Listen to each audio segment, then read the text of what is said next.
Did you know that you can make Play-Doh in your Thermomix? Well, you can, and I'm going to show you just how easy it is.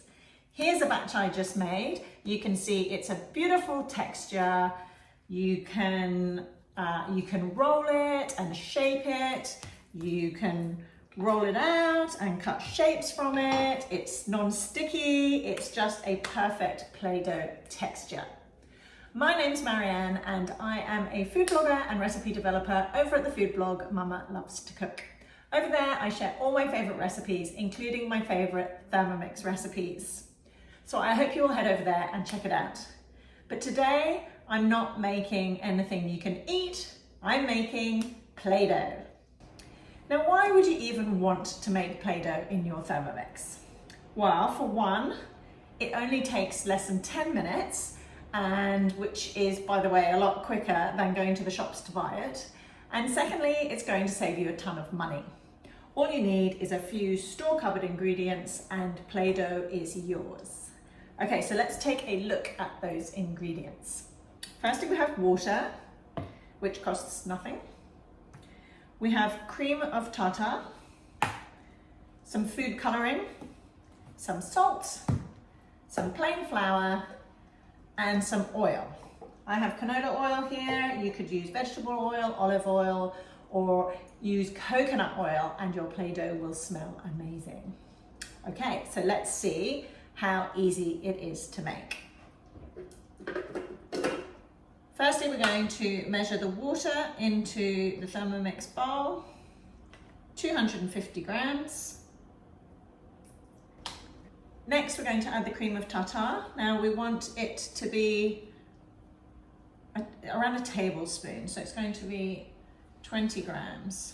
And then we're going to add a few little drops of food coloring. Now the food coloring I have here is a gel. That's what I use for all my buttercream and baking. And it's also good to use in Play-Doh because it's not very liquid and so it's not going to make the Play-Doh too sticky. If you only have liquid food coloring, that's fine too, but you may need to add a little bit of extra flour. So I'm just going to pop a couple of drops in there, and then we're going to add 100 grams of salt.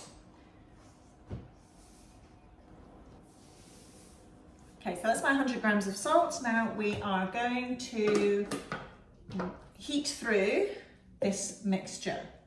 We are going to put it on to 5 minutes, 60 degrees, speed 3.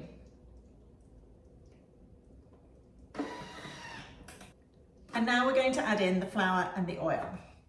So it's 250 grams of flour. We're just going to weigh that directly into the bowl, and 20 grams of the oil.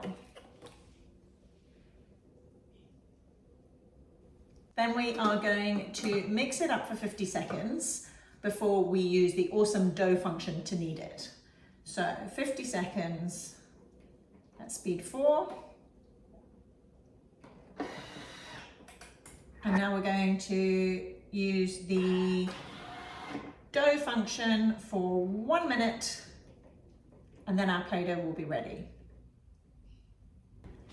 Now remember, when you're using the dough function, that you need to stay close by to your Thermomix. If your Thermomix is close to the edge like mine is, there is a possibility it can walk off the bench. So make sure you don't leave it unattended too much.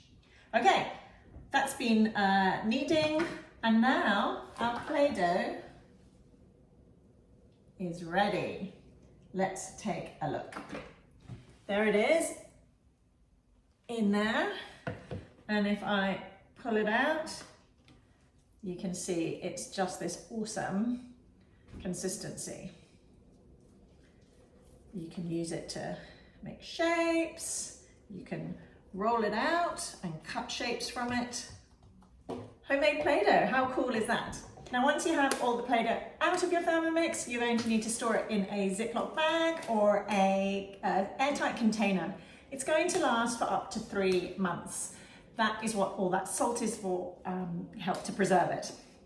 Now, one question I often get is isn't the food coloring going to come off all over your hands? Well, I've been playing with this for a while and look, there's no food coloring there. It absolutely doesn't come off on your hands. Now, if you don't want to make a full batch of one color, if you wanted to make smaller portions of different colors, what you need to do is don't add the food coloring in with the water in step 1. Leave it out then, go ahead with the rest, make the Play-Doh, and then you can take it out, divide it into portions, put each portion back into the Thermomix with a few drops of your color, and then do the kneading again. This will mix the coloring through and give you the colored Play-Doh. You will, however, need to wash the bowl in between each color because the bowl will have the food coloring in it. And there we go, homemade Play-Doh. I hope you're going to try it because this Play-Doh is awesome. And also the other benefit, which I didn't say earlier, is if your kids like to eat Play-Doh like my kids did, at least you know what they're eating. Thanks so much for watching. If you want to connect with me, you can head over to my food blog, mamalovetocook.com. You can also come and join my Facebook group, which I will include down below. Over there, we share all our favorite tips and recipes. It's a really nice community, so I'd love to see you there. Otherwise, I'll see you in the next video. Thanks for watching.